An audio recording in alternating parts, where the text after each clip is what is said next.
Let's get ready to rumble! 10 rounds of boxing. This is in the heavyweight division. The referee for this contest is Rudy Battle. Introducing first, fighting out of the red corner, wearing the white trunks with black trim, he weighs 221 pounds. From Newark, New Jersey, he brings a professional record of 20 victories, 3 defeats and 1 draw. 15 of those 20 victories by KO. Ladies and gentlemen, Art Tucker. And across the ring, fighting out of the blue corner, his opponent, wearing the stars and stripes and weighing in at 221 pounds. He's from Kansas City and brings an excellent professional record of 31 victories with 27 KOs, only 1 defeat. Introducing Tommy the Duke Morrison.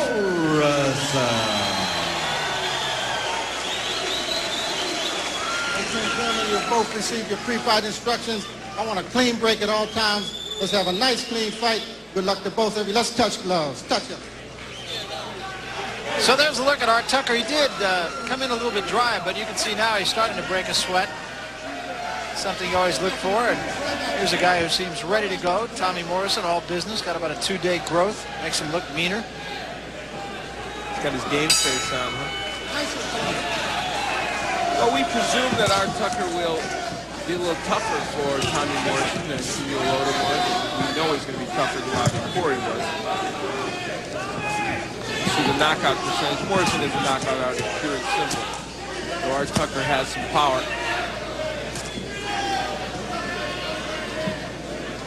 Tucker looked at Morrison's fight, put it in left hook. Looked at Morrison's fight against Camille Loda and said, looks to me like he could be busted up. If Odom could bruise him a little bit, which he did. Tucker feels he ought to be able to do more. Well, Tucker trying to keep the jab working, not landing it. Whoa, big left hook. That punch was partially blocked. I'm not sure it didn't hurt Tucker. I think it did hurt Tucker. I can tell you something, you know? Tommy Morrison is just plain and simple a puncher, and I think while he's working on other things, I think he's almost mentally coming to the point where that's where I am. That's where I'm going to be. Another pretty good right hand. Tucker draws a deep breath as he backs away. I think Tommy's becoming even more of a gunslinger. You're either going to get me out or I'm going to get you out. Well, what then happened against Ray Mercer? Here's a guy who started out He fought the wrong guy. That's what happened. He fought the one guy in the heavyweight division who could take his punch and who would get to him in the middle rounds. I got to tell you the truth, that was the wrong guy to fight. That was a bad decision to fight Ray Merchant.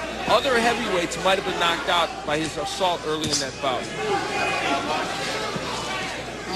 Nice and clean, step out. And it doesn't mean other guys wouldn't maybe knock Tommy Morrison out. It doesn't mean he doesn't have skills, but I'm saying you look at him here early, you see him, he's a gunslinger. He wants to take you out. He's strong and he's a very good finisher. And he's going to take some punches for his trouble.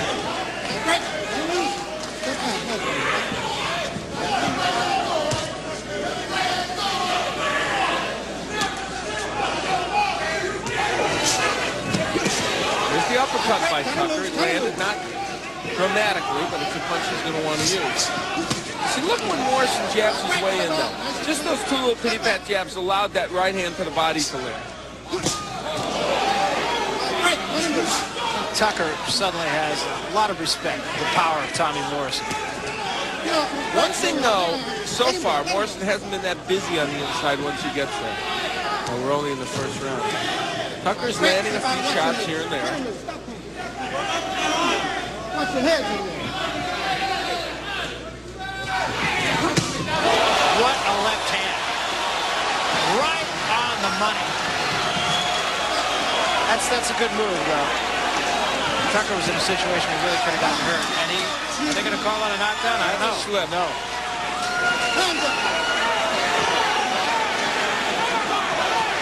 Rudy Battle reacted well that time. Boy, that was a huge left hand. That left hook by Morrison seems like it's getting quicker and quicker, and I don't know. It's going to hurt most people. It's going to hurt Art Tucker. Stay back in the corner, Daniel. Stay back. So we're just about set to start the second round. And you can hear Tommy Vergette's telling him, go to the body more. They want more body work from Morrison. And to work the jab more. Tommy, you were talking about going to the body. Tom Vergetz is on with us right now. And Tom, you're talking about getting a little more to the body from Tommy Morrison and also using the jab a little bit more, but you certainly have to be pleased at what your man did in the first 3 minutes. Well, he slipped a couple of good punches and then come inside, but he hasn't, he's getting tied up too quick because he's getting inside, then trying to throw. He's got to throw a little bit earlier.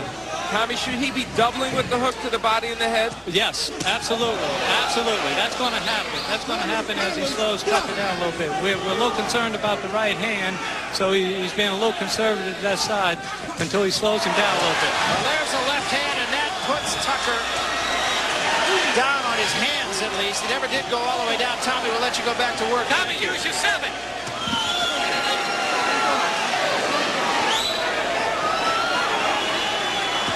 Well, it's simple. Oh, man. I was just going to say, it's simple.